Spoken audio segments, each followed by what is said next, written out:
Hello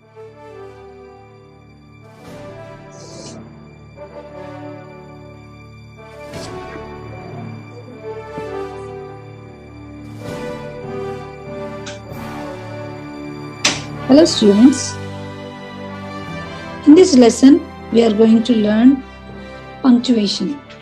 Punctuation is also a writing skill and it is a device indicating the proper use of putting in points or stops of pauses wherever needed.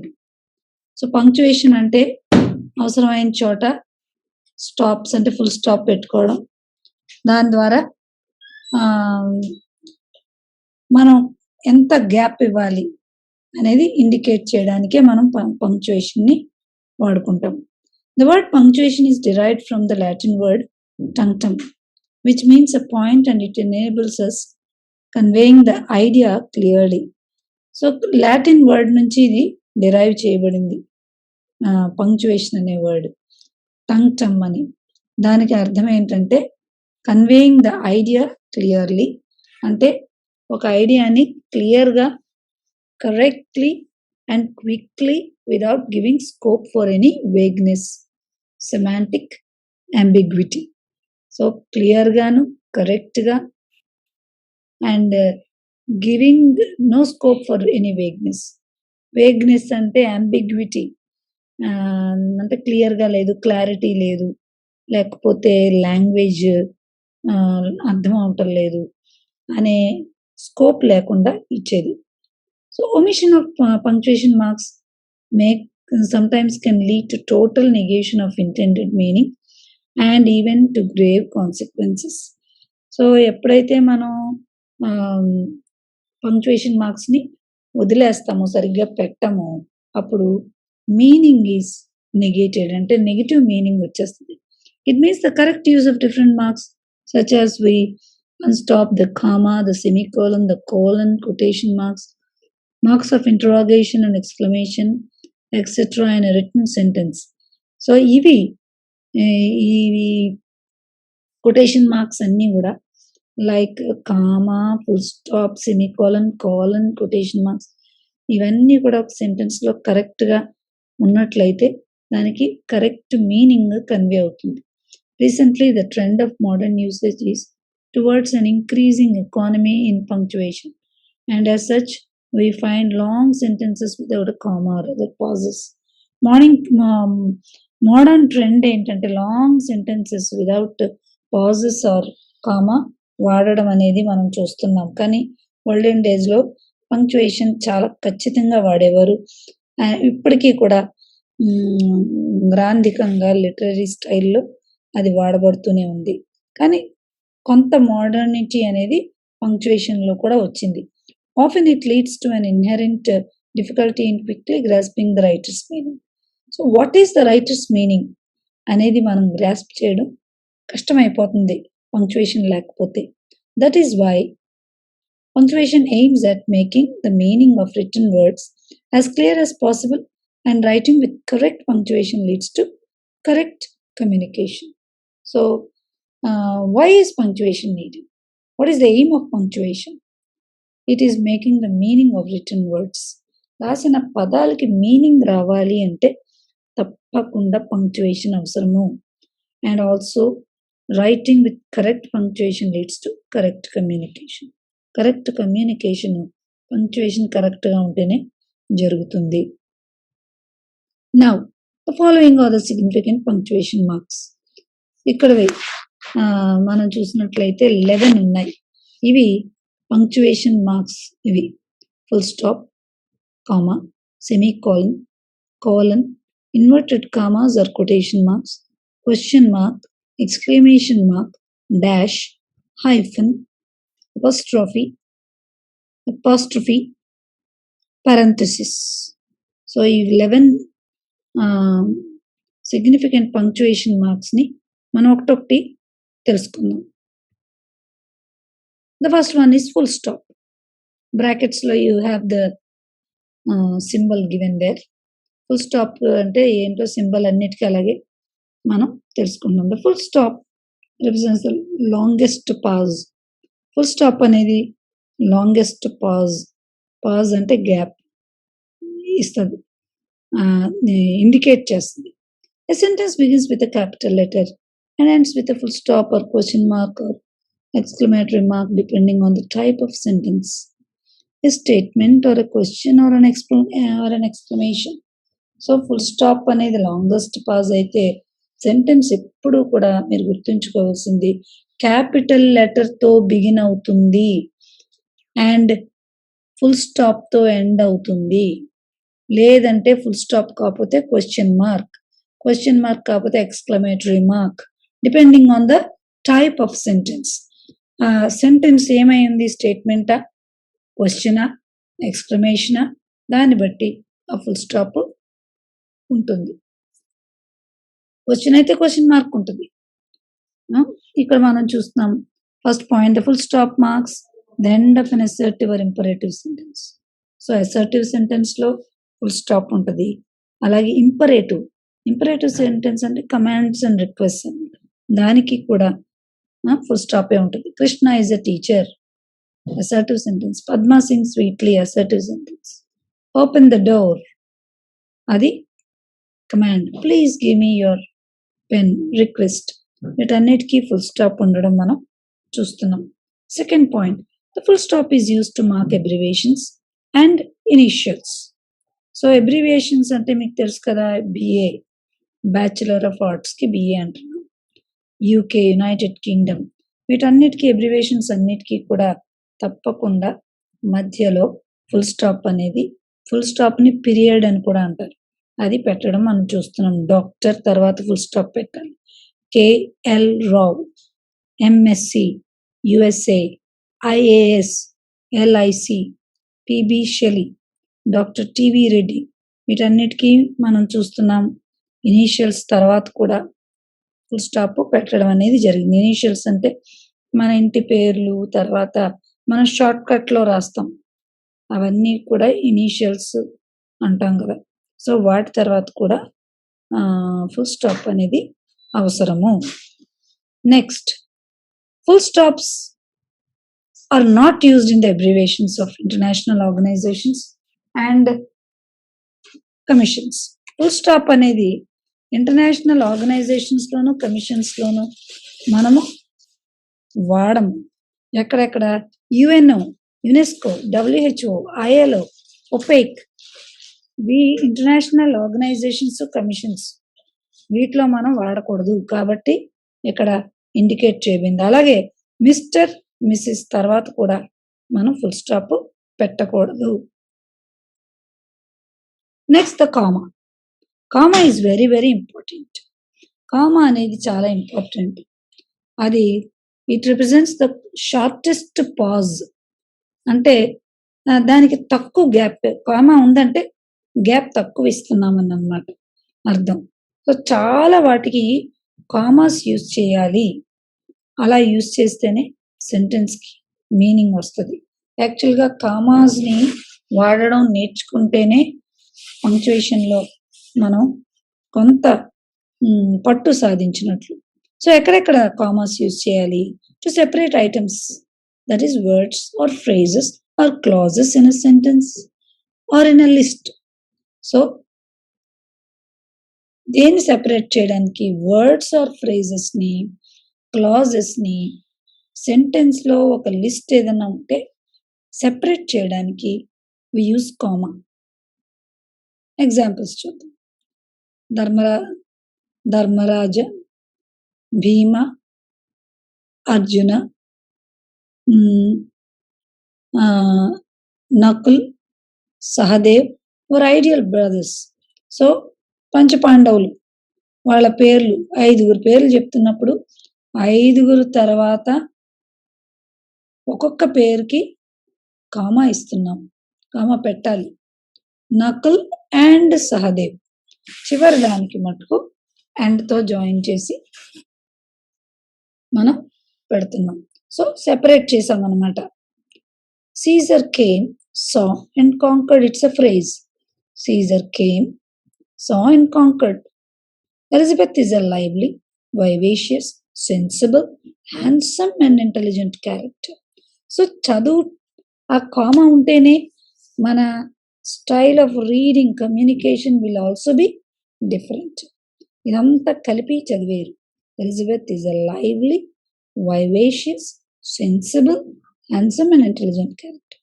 He is, after all, a good boy. My old friend, to my greatest surprise, came too. When the teacher enters, the boys stand up. Though he is rich, he doesn't pay the rent regularly. The doctor asked the patient to lie down on the cot, examined him, gave the drugs and left hurriedly. So pause ఇచ్చినది మీకు క్లియర్గా తెలుస్తుంది. So pause అనేవి ఇలాగ ఐటమ్స్ని, లిస్ట్ని మనం separate చేసినప్పుడు, ఫ్రేజ్ని, క్లాజెస్ని separate చేసినప్పుడు, list separate చేసినప్పుడు మనం రాయాలి. ఇంకా ఎక్కడ వాడాలి? To separate noun are noun phrase in a position. Noun phrase అంటే ఇక్కడ నౌన్ ఉంది చూడండి. Gandhi the Mahatma went on fast. గాంధీకి అపోజిషన్ అంటే అతనికి ఇచ్చిన బిరుదు తర్వాత వచ్చింది కదా, గాంధీ ద మహాత్మా. కాబట్టి Gandhi comma the Mahatma it's an apposition అన్నాం. అపోజిషన్ కామా పెట్టాలి. అలాగే కింద ఇంకొక example, Wordsworth a nature of poet. Wordsworth nature poet. So ఆయన అలాగా పిలిచేవారు. Wordsworth a poet of nature, wrote a few great short poems. అలాగా నౌన్ లేకపోతే నౌన్ ఫ్రేజ్ ఇన్ అపోజిషన్ ఉన్నప్పుడు తప్పకుండా కామాలతో సెపరేట్ చేయాలి. Third one, to separate each pair of words connected by and. ఎండ్తో జాయిన్ అయినటువంటి రెండు పేర్ ఆఫ్ వర్డ్స్ అన్నారు కదా, రెండు పేర్ ఆఫ్ వర్డ్స్ని ఎట్లాగా ఉన్నప్పుడు ఆ పేరు తర్వాత కామా పెట్టాలి. Hamlet was at once majestic and modest. రెండు ఉన్నాయి కదా, మెజెస్టిక్, మోడెస్ట్. అండ్తో జాయిన్ అయ్యారు comma. Powerful and helpless, scholarly and sceptical, reflective and active, diplomatic and philosophical. So ఎండ్తో జాయిన్ అయినప్పుడు కూడా మనం రెండు పేర్స్ని కామాతో సెపరేట్ చేసుకోవాలి. Next, to mark of a noun in direct address. So ఒక నౌన్ని డైరెక్ట్గా మనం అడ్రస్ చేస్తున్నాం. Ramesh, here's your book. రమేష్ని డైరెక్ట్గా మనం పిలుస్తున్నాం కదా, Ramesh noun. And don't weep dear daughter. So దేన్నైతే మనం నౌన్ని అడ్రస్ చేస్తున్నప్పుడు, దాన్ని డైరెక్ట్గా అడ్రస్ చేస్తున్నప్పుడు నౌన్ కామాతో సెపరేట్ చేసుకోవాలి. To separate certain words or phrases like, చూడండి ఇలాంటి వర్డ్స్ని, moreover, however, nevertheless, therefore, finally, in short, in fact, of course, for example, firstly, secondly, ఇవి వచ్చినప్పుడు తప్పకుండా కామాతో సెపరేట్ చేయాలి.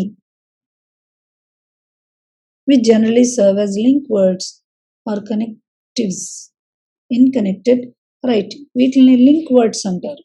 In other words they are called connectives. Connectives అని కూడా అంటారు. My mother however. So however వచ్చినప్పుడు కామా పెట్టాం. Doesn't like this alliance.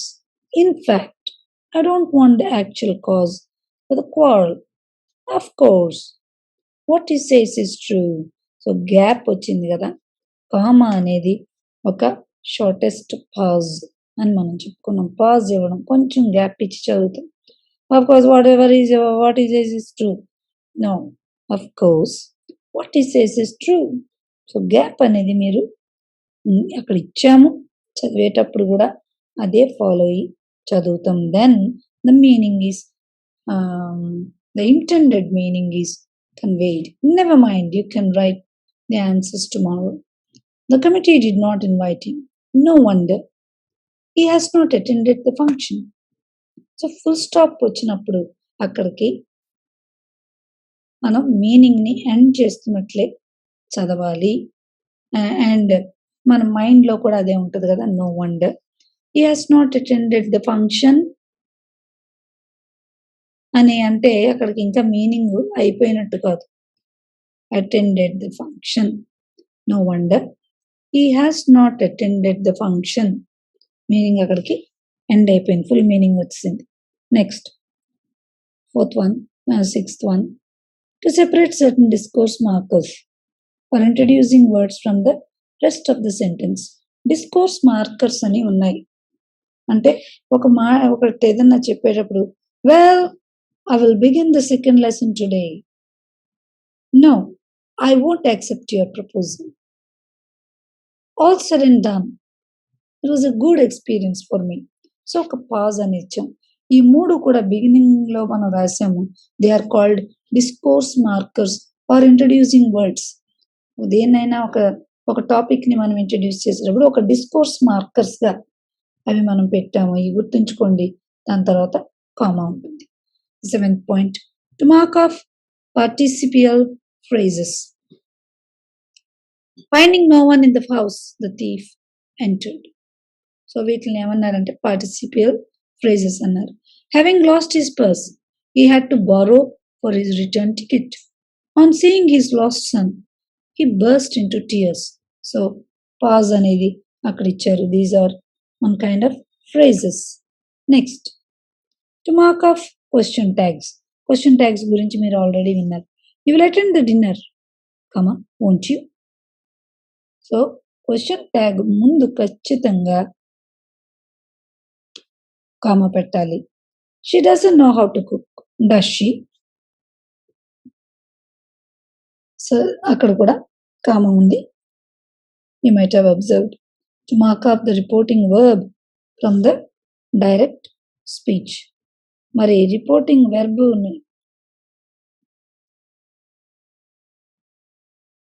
మీరు చూడొచ్చు కదా. ఆ రిపోర్టింగ్ వెర్బ్ని he said అనేది రిపోర్టింగ్ వెర్బ్. దీనిని రిపోర్టింగ్ వెర్బ్ తర్వాత కామా ఉండాలి. Will you attend the function tonight? I can't. Can't is a reporting verb. Replied Vasu. Because my wife is ill. So reporting verb తర్వాత comma ఉంటుంది. Next, before please when it is used at the end of a sentence and after yes or no in responses. Please కి ముందు comma ఉండాలి. Be silent. Please. Have you brought the ticket? Please. Yes, I have. No, I haven't. So please చివరిలో వచ్చినప్పుడు దాని ముందున్న sentence కి comma పెట్టాలి. అలాగే రెస్పాండ్ చేస్తున్నాం. ఎస్ ఐ హ్యావ్, ఎస్ తర్వాత comma. No I haven't, no తర్వాత comma. And to separate non defining relative clause. So non defining relative clause. So clauses లో defining and non defining relative clauses ఉన్నాయి. ఇక్కడ చూసినట్లయితే వాటిని separate చేసినప్పుడు you will be defining what is the actual meaning of that sentence. My brother, who is in Madras, is coming here tomorrow. So brother తర్వాత comma, who is in Madras తర్వాత comma. ఎందుకు అలా పెట్టాము అంటే దాని meaning మనం క్లియర్గా ఇచ్చాం. ఏంటి? It means that I have only one brother. My brother comma పెట్టామంటే నాకు ఒక్కడే బ్రదర్ అని ఒక మీనింగ్ అక్కడ ఇండికేట్ చేయబడుతుంది. సో అదే సెంటెన్స్ని మనం వితౌట్ కామాస్ని పెట్టి చూసినట్లయితే my brother who is in Madras is coming here tomorrow. So this is defining. అంటే that means this sentence means that I have 2 or more brothers and so the relative clause. అంటే ఇతనికి ఇద్దరు ముగ్గురు బ్రదర్స్ ఉన్నారు, అందుకనే రిలేటివ్ క్లాజ్ అనేది కామాతో separate చేయబడకుండా continue చేసేసి రాసామన్నమాట. My brother who is in Madras అంటే అక్కడ కామా పెట్టకపోతే that means he has 2 or more brothers అని ఇండికేట్ చేస్తుంది. దిస్ ఈస్ డిఫైనింగ్ అన్నమాట. So that is how You can see how the meaning is conveyed by putting the commas there. This sentence means that I have two or more brothers, and so the relative clause.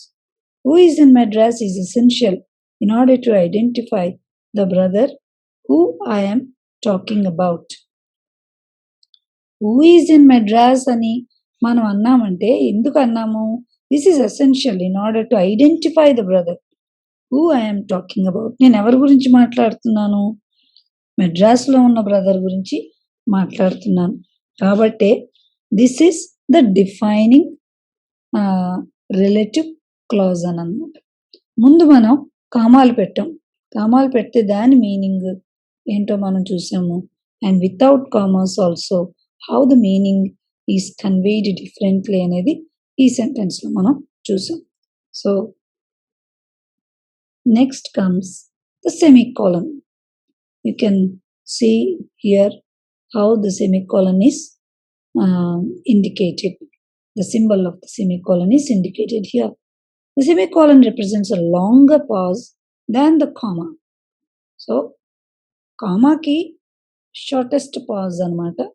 Semicolon ki longer pause untundi. Ante semicolon anedi it is somewhere between a full stop and a comma అని అనుకోవాలి మనం. It represents a longer pause. కొంచెం ఎక్కువ pause అనేది gap అనేది ఇవ్వాలి if there is a semicolon there. It is used to separate two independent clauses of a compound sentence that are not joined by a conjunction. So two independent clauses ఇక్కడ ఎగ్జాంపుల్లో చూస్తున్నాం కదా. These two independent clauses are not separated by conjunctions. Conjunction తో separate చేయలేదు, కానీ సెమీకోలన్తో separate చేసాం. And that is enough. If you can put a semicolon there, the meaning is conveyed. I don't relish coffee, I prefer tea. So కొంచెం ఎక్కువ pause ఇచ్చాం అనమాట. ఇస్తే కాఫీ ఇష్టం లేదు, టీ ప్రిఫర్ చేస్తాను. ఈ సేమ్ సెంటెన్స్నే కంజంక్షన్ ఉపయోగించి కూడా మనం రాయొచ్చు. I don't relish coffee but I like tea అని కూడా అనొచ్చు. కానీ ఆ బట్ అనే కంజంక్షన్ తీసేసి we're using semicolon there. So that means we must we're giving a longer pause or a break there to convey the right meaning. Reading maketh a full man, conference a ready man, writing an exact man. Here are two independent clauses separated by semicolon. The train arrived at the platform. Passengers got in. So this is another sentence for your example. Next, colon. The colon is used to introduce a quotation, a statement, an example, an explanation, etc. Colon ante ikkada symbol meer chusaru kada. This is how a colon is indicated. Colon is used to introduce a quotation. Quotation ante quotation marks మీకు తెలుసు కదా. ఒక ఏదైనా ఎవరిదైనా quotation మనం తీసుకున్నట్లయితే దాన్ని introduce చేయడానికి కొటేషన్ కాలన్ యూజ్ చేస్తాం. ఒక స్టేట్మెంట్ని ఇంట్రడ్యూస్ చేయడానికి, ఎగ్జాంపుల్ని ఇంట్రడ్యూస్ చేయడానికి, ఎక్స్ప్లెనేషన్ ఇంట్రడ్యూస్ చేయడానికి 4 ఎగ్జాంపుల్స్ మనం ఇక్కడ చూస్తున్నాం. The first sentence is a quotation. Shakespeare says. Shakespeare quotation ఇక్కడ చెప్తున్నాం.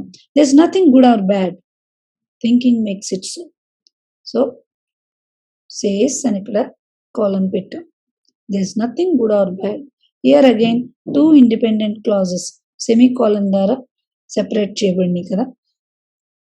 సో కొటేషన్ని సెపరేట్ చేసేటప్పుడు, ఇండికేట్ చేసేటప్పుడు కాలన్ పెట్టాలి. And then you have good news, your son got the selection in the interview. ఇక్కడ మనము we're giving a statement here. ఇక్కడ then colon use చేశారు. The reason for his sudden decision to marry was, we are giving what? An explanation. ఎందుకు అంత sudden గా పెళ్లి చేసుకున్నాడు? Explanation. He would get large property in the form of dowry. The burning problem before the government of India is explanation. ఇస్తున్నాం అన్నమాట. How best can we restore peace in Kashmir sooner? So, ఈ 4 పైన చెప్పిన వాటికి 4 examples sentences మీరు చూశారు. So, I hope you are following. To introduce a list అంటే colon అనేది ఒక లిస్ట్ని ఇంట్రడ్యూస్ చేయడానికి కూడా మనం వాడుకోవచ్చు. The poets I like best are Shakespeare, Milton, Shelley and Keats. ఒక లిస్ట్ చదివాం నాకు ఇష్టమైన వాళ్ళు. Okay, then also you are using colon to introduce the list. లిస్ట్ని ఇంట్రడ్యూస్ చేయడానికి దానికి ముందే కోలన్ని ఈ రీతిగా మనం వాడుకుంటాం. ఇదే సెంటెన్స్ని మీరు కామాలతో కూడా చేసి చెప్పుకోవచ్చు. But this is another pattern. By using colon you can also right a sentence like this. And next, the boy wants to taste many items, sweets, fruits, fruit juice and ice cream. Here also we are introducing a list of the items. Okay, right. Now coming to inverted commas. Inverted commas or quotation marks. Chudandi, these are the symbols used for inverted commas. Inverted commas anna quotation marks anna ఒకటేనమ్మా. Marks ఇక్కడ quotation వేరు, quotation marks వేరు. అది please note it. So inverted కామాస్ని ఇలాగ indicate చేస్తాం. Quotation marks or inverted commas are used to enclose words actually spoken by the speaker. Speaker మాట్లాడినటువంటి actual వర్డ్స్ని మనం కన్వే చేయాలి ఇతరులకి అంటే వాటిని ఇన్వర్టెడ్ కామాస్లో పెట్టాలి. Enclose the words of the speaker in inverted commas. Okay, that is a direct speech or a quotation. Direct స్పీచ్ని మనం కొటేషన్ మార్క్లో పెడతాం. మరి సింగిల్ ఇన్వర్టెడ్ కామాస్ ఎప్పుడు యూజ్ చేస్తాం? They are used quotation within a quotation. కొటేషన్లోనే ఇంకొక quotation వచ్చింది అనుకోండి, అప్పుడు సింగిల్ ఇన్వర్టెడ్ వాడాలి. Otherwise you see always double quotes. Pope says the proper study of mankind is man. ఇక్కడ సింగిల్ కాదు, డబుల్ కొటేషన్ ఉంది. He said, please take your seat. Double quotation. Keats says, a thing of beauty is a joy forever. Of course, the same thing. Brutus, after the murder of Caesar, said to the other conspirators, let's all cry, peace, freedom and liberty. So ఇక్కడ quotation within quotation వచ్చింది కాబట్టి peace, freedom and liberty మనం single కోట్స్లో పెట్టాము. So that is an example for quotation within quotation. And now coming to question mark. Question mark is very very easy. Question words ఉంటే you can know that it is a question కదా. Question what, where, when, why, how ఇవన్నీ question words అయి ఉన్నప్పుడు తప్పకుండా sentence ఎండ్లో ఏమి వస్తుంది? You have to write the question mark, put the question mark there. What is your name, where are you going, have you send the reply, you haven't join the duty yet, have you. So note, it is not used after a polite question. So polite question తర్వాత వాడలేదు, అది మీరు గుర్తుంచుకోండి. And now seventh one is exclamation mark. Exclamation mark అంటే ఆశ్చర్యార్థకం. చూసారు కదా ఇక్కడ, this is then exclamation mark, ఆశ్చర్యార్థకం. అంటే ఎక్స్క్లమేటరీ సెంటెన్స్ ఉంది and exclamatory mark. exclamatory sentence తర్వాత it is followed by an exclamation mark. The exclamation mark is placed at the end of an exclamatory sentence. That is what we are um, explaining to you. So exclamation mark అనేది ఎప్పుడు ఉపయోగిస్తాము? Conveys a sudden outburst of feeling such as surprise or anger, joy or sorrow. So people convey sudden outburst of feeling. ఆశ్చర్యం అనేది ఎప్పుడెప్పుడు చూపిస్తాము, ఎప్పుడెప్పుడు ఫీలింగ్స్ని express చేసుకుంటాము? No doubt they are sudden outburst of feeling. Surprise అంటే సడన్గా జరిగే ఆశ్చర్యం. కోపం సడన్గా వస్తాయి.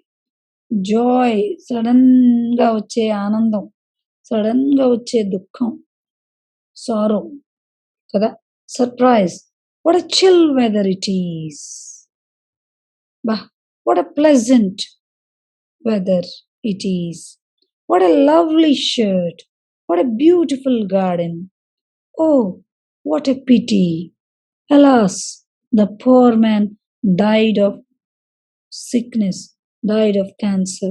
ఇవన్నీ కూడా విచారాన్ని ఎక్స్ప్రెస్ చేసేవి.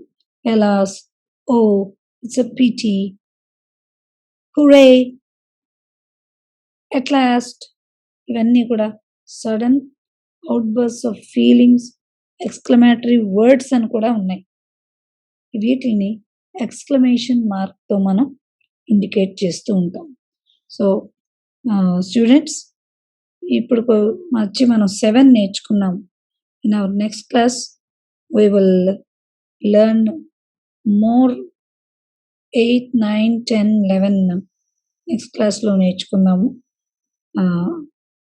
So until then, bye bye.